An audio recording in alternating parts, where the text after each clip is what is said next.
Now we will discuss the last topic of the chapter, which is dimensions of physical quantity. The physical quantities can be expressed in terms of the combination of 7 fundamental or base quantities, and these base quantities are the 7 dimensions of physical world. As we have already seen the base quantities, which are length, mass, time, electric current, thermodynamic temperature, luminous intensity, and amount of substance. And the representation of these physical quantities as dimensions is as given here. Using a square bracket and the letters for the corresponding physical quantities, we can represent the dimensions of the base quantities. So these are the dimensions, and expressing any physical quantities with the help of these dimensions gives the dimension of the physical quantity. So as a definition for the dimension of physical quantity, we can say that dimensions of physical quantity are the powers to which the base quantities are raised to represent that quantity. For example, the physical quantity volume can be dimensionally expressed as, we know that volume means length into breadth into height, and all the three quantities are measurement of length itself, and therefore dimensionally we can express it as length into length into length, and which can be represented as L to the power 3 inside a square bracket, or also we can represent it in this similar way. So the dimension of the physical quantity volume can be expressed as shown here. Similarly, the physical quantity force is given by mass into acceleration, and here acceleration is another derived quantity. Therefore, it can be represented as mass into velocity by time, and again velocity is another derived quantity which can be represented as length by time, and combining all these we can write force to be mass into length divided by time square.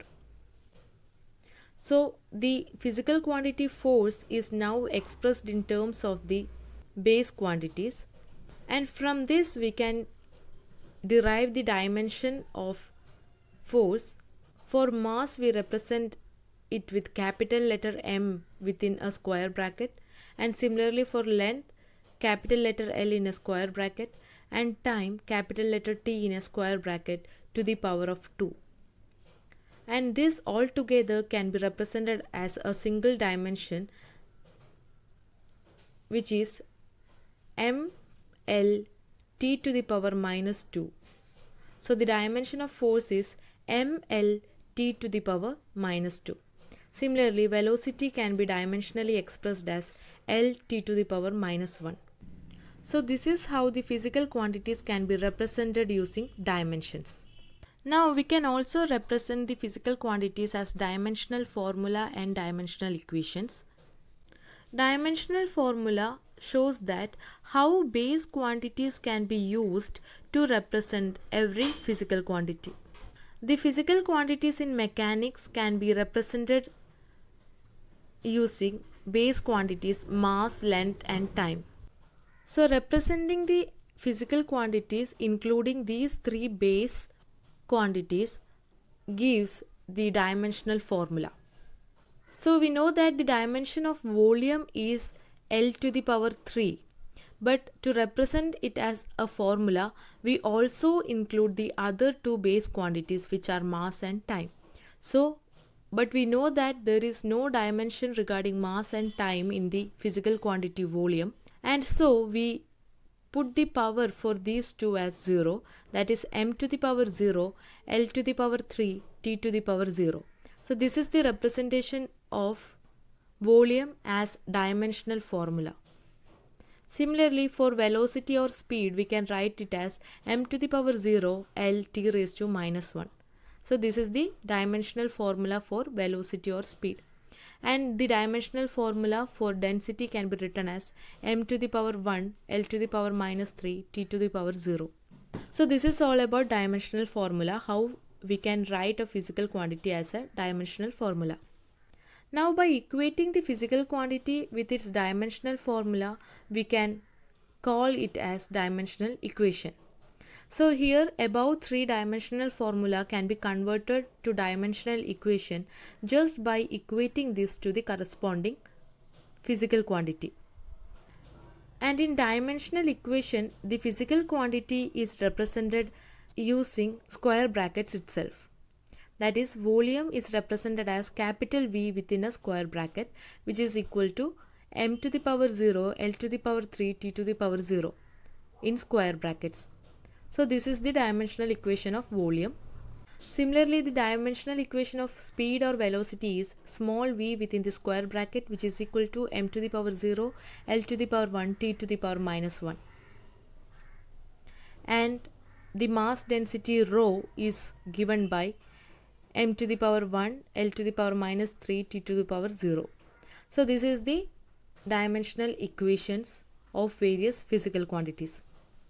So we have understood what is meant by dimension of a physical quantity and also the dimensional formula and dimensional equation. Now we are going to see the application of dimensional analysis.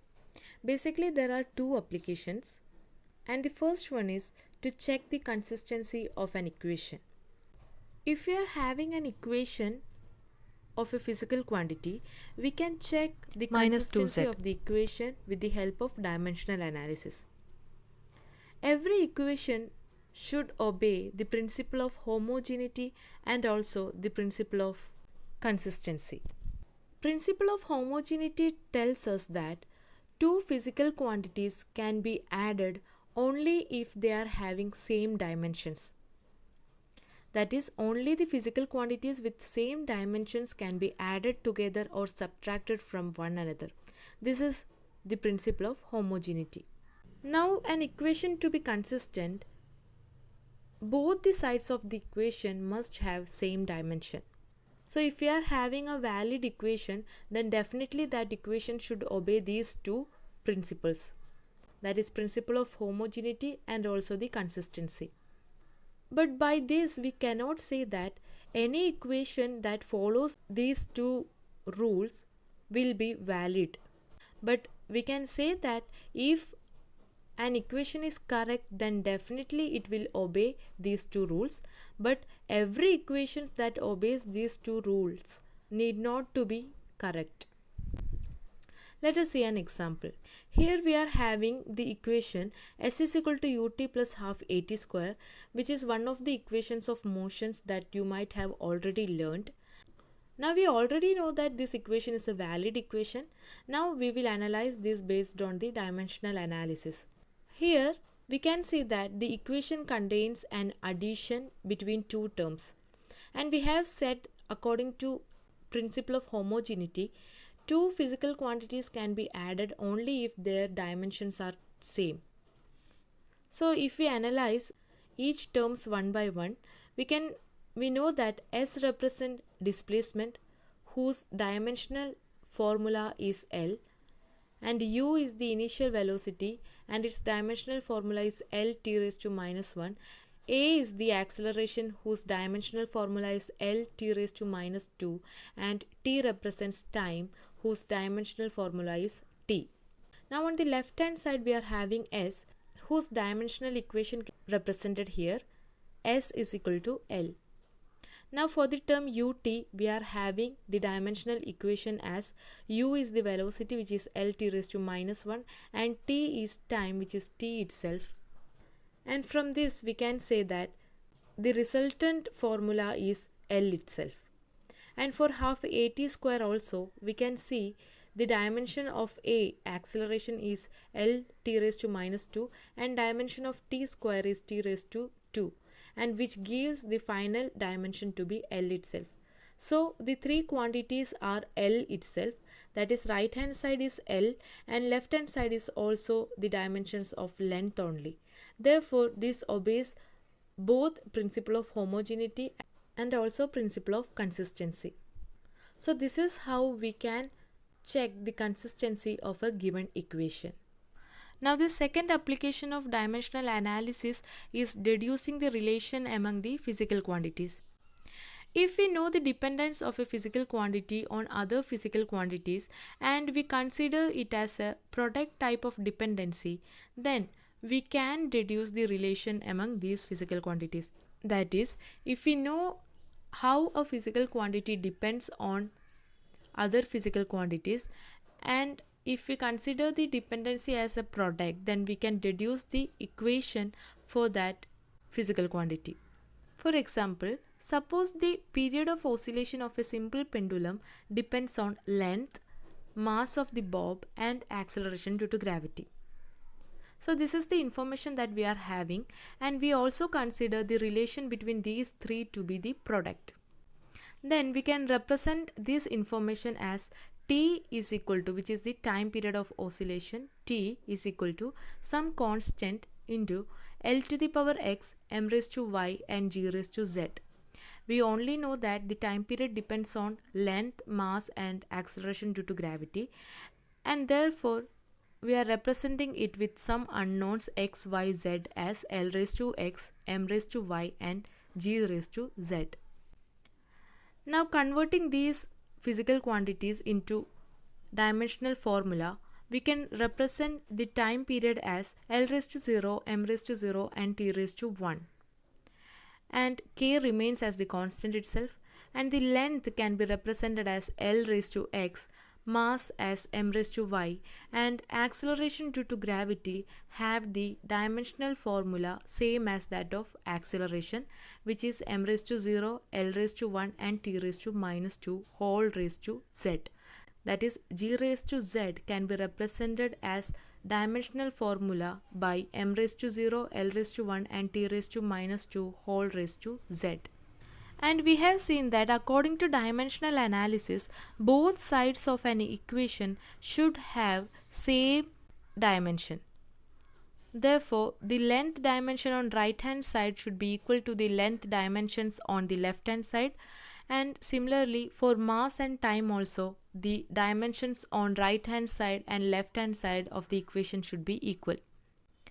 Now the right hand side of our equation, if we combine all the length dimensions, that is L raised to x and L raised to z, which can be combined and written as L raised to x plus z, and for mass we are having only m raised to y, and for time we are having t raised to.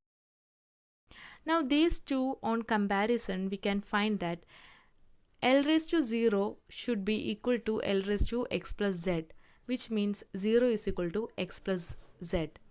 And m raised to 0 is compared with m raised to y, which gives the relation y is equal to 0. And similarly, t raised to 1 is compared with t raised to minus 2z, that gives minus 2z is equal to 1. From these we get the values as x is equal to minus z and z is equal to minus 1 by 2, and from where which get the unknowns to be x equal to 1 by 2, z equal to minus 1 by 2, and y is equal to 0. So we put these unknown values to the equation that we first anticipated, and we get t is equal to k L raised to 1 by 2, m raised to 0, and g raised to minus 1 by 2, from which we get the equation to be t is equal to k root of L by g. This is the relation between time period and the other physical quantities, which is t is equal to k root of L by g. And the value of k is 2 pi, which cannot be obtained from this method, but we can obtain the relation between the physical quantities. So this is how dimensional analysis is used to deduce the relation among the physical quantities.